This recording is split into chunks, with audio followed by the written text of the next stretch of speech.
j'essaye de donner un outil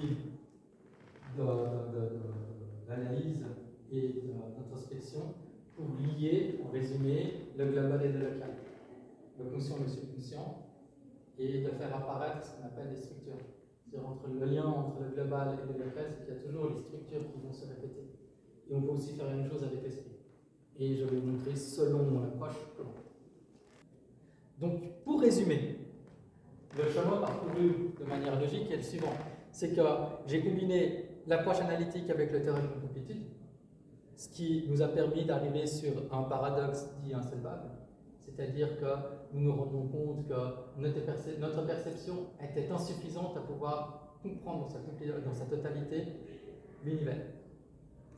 Et qu'en combinant ce paradoxe avec l'acceptation de l'infini, donc de ne plus se dire je suis à tel niveau, mais en fait je suis dans tous les niveaux en même temps, on se retrouve avec une perception qui est fractale de l'univers. C'est-à-dire qu'on est partout en même temps.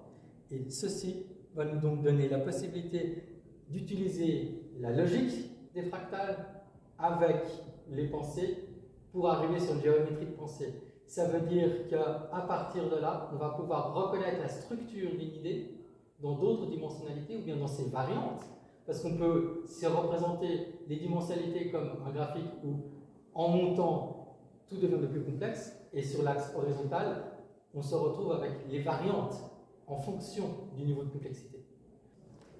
Donc, le gain qu'on trouvera à la fin, c'est qu'il y aura la possibilité d'avoir un outil pour identifier ce qu'on appelle les schémas, que ce soit les schémas de vie, bien d'autres schémas, que ce soit des schémas dans les structures, aussi les symboles et les synchronicités, qui sont aussi une forme d'expression de schéma, finalement. Donc, quand je parle de lien entre local et global, c'est qu'il existe une correspondance structurelle entre ces deux niveaux.